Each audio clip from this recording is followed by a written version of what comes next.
This is the same truck. I just did the plenum on here a while back, and it worked out pretty good. That Hughes kit's affordable. Everything in it's pretty decent. I did go with some Victor Wren's intake manifold gaskets that were better than the ones they had stamped on China. That they were made in China. They had stamped on them. But and the thermostat didn't work, so I bought a new thermostat. No, 195.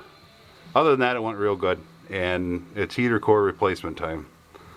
There's a lot of really nice videos on YouTube that explain it pretty much step by step.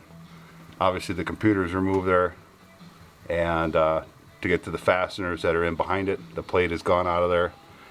And there's some question how you can get it done quicker and easier.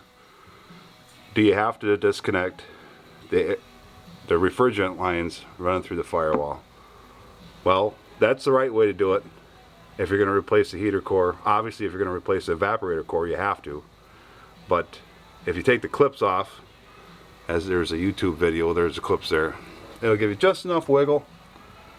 You can get those refrigerant lines to clear the hole going in. Once everything else is disconnected, you don't have to drain down your air conditioning system if you're working on a budget. It takes a little while, but if you have patience and some tools, it can be done. The real common problem with these older Dodges that the heater cores rot out on them. I mean, any heater core is going to fail in time. There's the new one going in. Just wiggled it in there. You can see that there's the clearance for where the tubes run to the firewall. When you get a replacement one, and the only way this will work is because how they crimp the ends together when they crimp the tube in, it swivels there. I'm not so sure that they intended it to, but it works pretty handy for a fella that doesn't feel like ripping the whole thing out of there. If you drag a whole box out of there, you'd have more than enough room, but of course that means you have to drain down your air conditioning system, and that's added expense.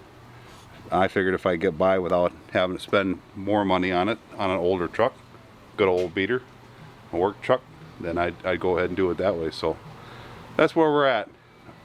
Just the old one, I just cut the tubes, got out my Milwaukee brand Sawzall, patented and trademark name Sawzall, and sliced off the old tubes right in there. You can get at them easy.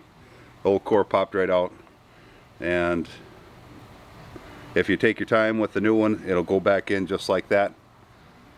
No worries. I'm gonna get back to work here and button this thing up. Then I'm gonna have a hell of a lot better heat. That was the biggest thing, is the wife was complaining that it was cold in here, and I'm sure she was all plugged up and it was leaking. So no sense in trying to flush it when it's gonna end up in a scrap heap anyway. So we get back to work, and I get this thing, hopefully by the end of the day, back on the highway. Y'all have fun.